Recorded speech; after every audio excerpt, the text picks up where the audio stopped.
Hi, I'm William Malik with today's bit of security for Wednesday, the 20th of November, 2024.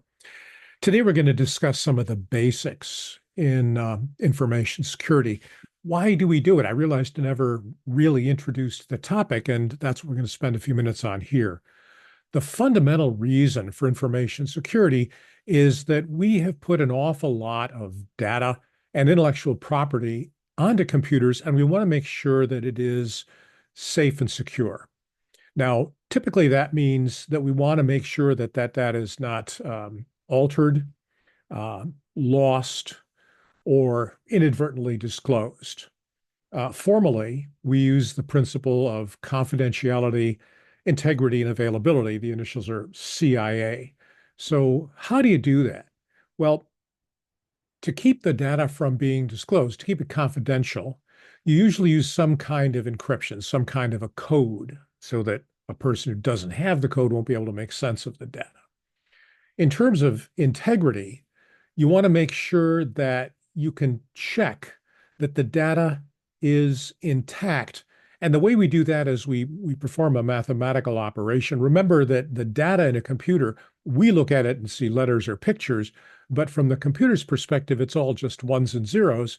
And so you can treat those ones and zeros as just a number or a series of numbers, and you can operate on them just like you would operate on any other numbers.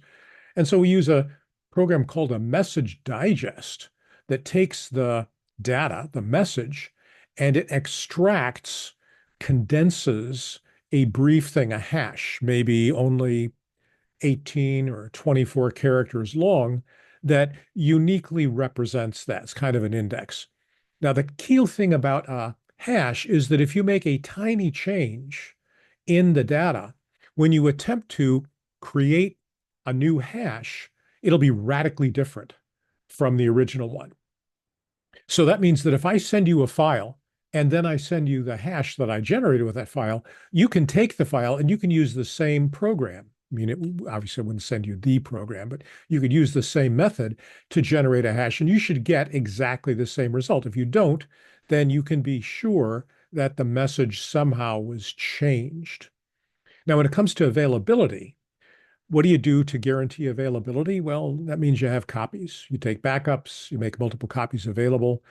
I have a copy on my laptop. I have a copy on a physical device here in my office, and I also keep a copy on the cloud. Actually, I have a couple of cloud services that I use for backups.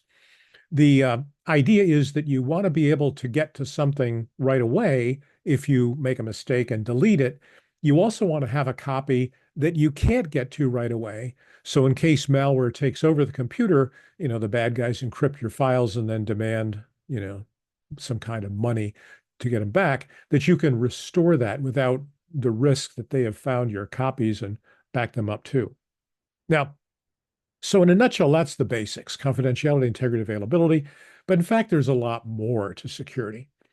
You need to be able to figure out what went wrong so you can stop it from happening again. That means you need logging and tools to understand the logs.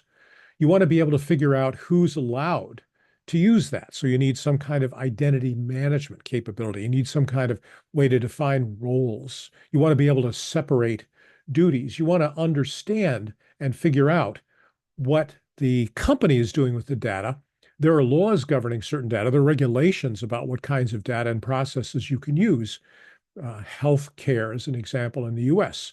HIPAA regulations say that my health records are private. Financial records are private. In much of the world, there's just a big protection says data privacy. Well, that's a security thing. Authentication and authorization. Who are you and what are you allowed to do? If you want to go to the next level, take a look at an ISO standard, International Standards Organization, called 7498-2. Now, the 7498 standard, for those of you who are familiar with computer networking, is the 7-layer reference model. It starts with the data link layer and goes all the way up to the application layer. 7498-2 applies 5 key security fundamentals against those and says how they apply in each layer. The 5 security fundamentals are authentication, who are you? Authorization, what can you do?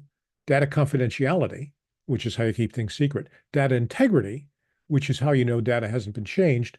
And non-repudiation, which means if I send you a message, I can't later deny being the author. And if you receive a message, you can't later deny that you ever got it.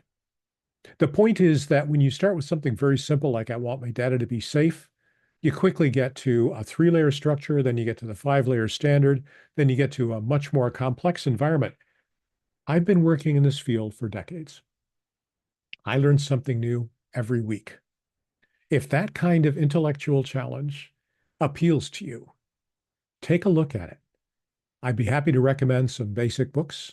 I'm putting together a piece that will discuss some of the texts and notes and sources that I would like anybody who wants to pursue the field to get into. The point is, there's a lot to do, and we need every smart, interested, driven person who wants to help to come on board and help. I look forward to working with you.